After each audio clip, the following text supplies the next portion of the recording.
Les 8 planètes du système solaire sont dans l'ordre Mercure, Vénus, Terre, Mars, Jupiter, Saturne, Uranus et Neptune. Les 8 planètes du système solaire peuvent être classées en deux catégories, les planètes telluriques ou planètes rocheuses et les grandes planètes gazeuses essentiellement constituées de gaz entourant un petit noyau solide.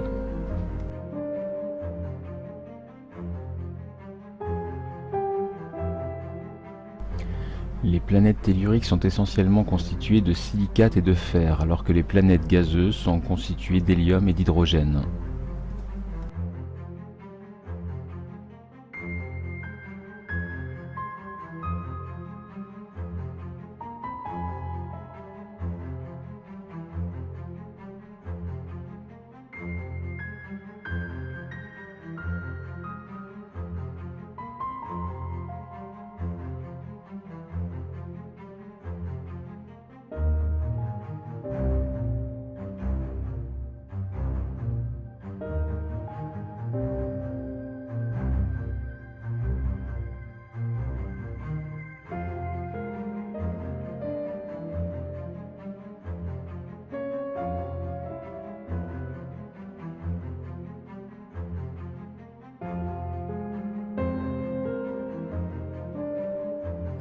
Le Soleil est la seule étoile de notre système solaire. Elle est essentiellement constituée d'hydrogène et d'hélium.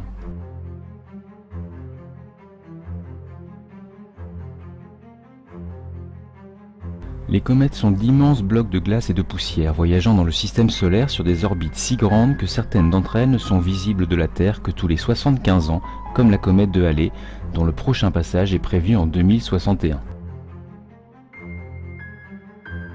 Quand les comètes changent de direction et se rapprochent du Soleil, les glaces de leur noyau passent à l'état gazeux et entraînent des poussières formant la chevelure très lumineuse appelée queue de la comète, qui se prolonge d'une longue traîne. Sans nul doute la plus célèbre des comètes, la comète de Halley. Elle mesure 16 km de long sur 8 km de large. Les astéroïdes, quant à eux, gravitent sur une orbite située entre Mars et Jupiter. De nature rocheuse, ils ont des formes irrégulières et sont composés essentiellement de silicates et de fer. Alors que la taille du plus grand atteint 1000 km, la majorité d'entre eux est de taille très inférieure au kilomètre.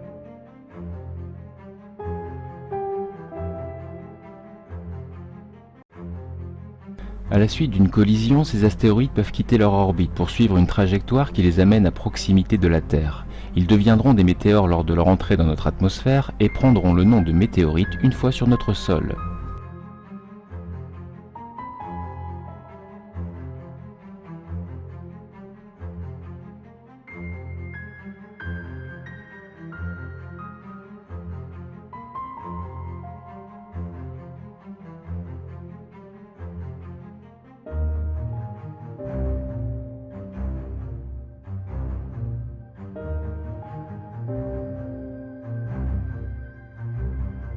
Résumons, notre système solaire est composé de 8 planètes, 4 planètes telluriques ou planètes rocheuses, essentiellement composées de silicates et de fer, et 4 planètes gazeuses composées essentiellement d'hydrogène et d'hélium.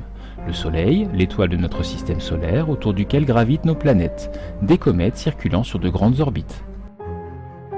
Les astéroïdes proviennent quant à eux de la ceinture d'astéroïdes qui gravitent sur une orbite entre Mars et Jupiter. Quand un astéroïde quitte sa trajectoire, suite à une collision par exemple, il devient une météorite lors de son passage dans l'atmosphère où il s'enflamme. Au contact du sol, il prend alors le nom de météorite.